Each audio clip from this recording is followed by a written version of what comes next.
ഇന്നും മഴ പരിഭവം പറഞ്ഞിട്ട് തന്നെ തുടങ്ങിയിട്ടുണ്ട്. പക്ഷെ ഞാനതും കണ്ട് നല്ലോണം ചോറിനങ്ങ് അരിയിട്ട് നത്തലാണ് കിട്ടിയത്. എൻ്റെ അമ്മോ നിന്ന് മുറിച്ച് നത്തൽ വൃത്തിയാക്കിയതിന് ശേഷം നല്ല മുളക് മസാല അങ്ങ് ആക്കാന്ന് വെച്ച് പൊരിക്കണ്ടിട്ടേ മുളക് പൊടി മഞ്ഞപ്പൊടി ഉപ്പൂട്ടിട്ട് വെളിച്ചെണ്ണ ആക്കിയിട്ട് ഞാനങ്ങ് പെരക്കി പൊരിക്കാൻ വെക്കുമ്പോഴാണ് മനസ്സിലായത് കറിവേപ്പിലില്ല.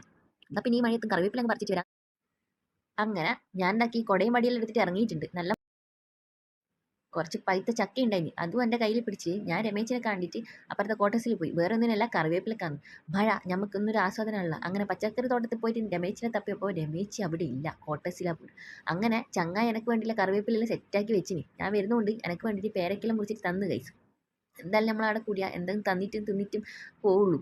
അതാണ് നമ്മൾ, ഇതാണ് എൻ്റെ രമേശി. അപ്പം അങ്ങനെയാകുമ്പോൾ ഞാനെല്ലാം തിന്നുകൊണ്ട് ആസ്വദിച്ച് തിന്നുക. ഒരു അമ്മ മൂക്ക് കൊടുക്കുന്ന പോലെ ഞാനെല്ലാം വാങ്ങി കഴിച്ച്. നമ്മൾ വായി അടക്കാത്ത ശീലമായതുകൊണ്ട് നല്ലോണം വാങ്ങി അങ്ങ് തിന്ന്. ഇതെല്ലാം ഒരു വളർത്തിയാന്ന് കേട്ടാ, നല്ല ഫ്രഷ് ഫ്രഷ് സാധനം. അപ്പോഴാണ് കഴിച്ച് എനിക്ക് ഓർമ്മ വന്നത്, അടുപ്പത്ത് നമ്മൾ നത്തൽ പൊരിക്കാൻ വെച്ചിട്ടില്ലേ. ഒരു ബോധവും കഥയില്ലാത്ത പെണ്ണ്, ഇതെന്ത് പെണ്ണിത് അല്ലേ. ഞാൻ നിലവിളിച്ചിട്ട് ഓടിയിട്ടൊന്നുമില്ല. ആടി എത്തിയപ്പോൾ നമ്മളെ നത്തലിനൊരു പരിക്കും പറ്റാത്തതുകൊണ്ട് എൻ്റെ ഭാഗ്യം. പയറും കറിവേപ്പിലയും പഴമെല്ലാം തന്നിട്ടുണ്ട്. അതിനകത്തൊരു പഴം ഞാൻ പൊട്ടിച്ചിട്ട് തിന്ന് കേട്ടാ, നല്ല മധുരം, എന്തോ ഒരു സോഫ്റ്റ്. ഞാൻ വെറുതെ പറയുന്നില്ല, സത്യമായിട്ടുള്ള കാര്യമാണ് കേട്ടാ. അവർ ഓരുണ്ടാക്കിയ പഴമാണിത്. അപ്പോൾ ഞാൻ എന്തിനാ കാര്യമായിട്ട് പോകുന്നത് വെച്ചാൽ ഈ കറിവേപ്പിലൊക്കെയാണല്ലോ, ഈ കറിവേപ്പില അങ്ങ് വെതറി കുറച്ച് വെളുത്തുള്ളി ഇട്ടിട്ട് നമ്മളെ നത്തൽ സെറ്റ് ആയിട്ടുണ്ട് കേട്ടാ.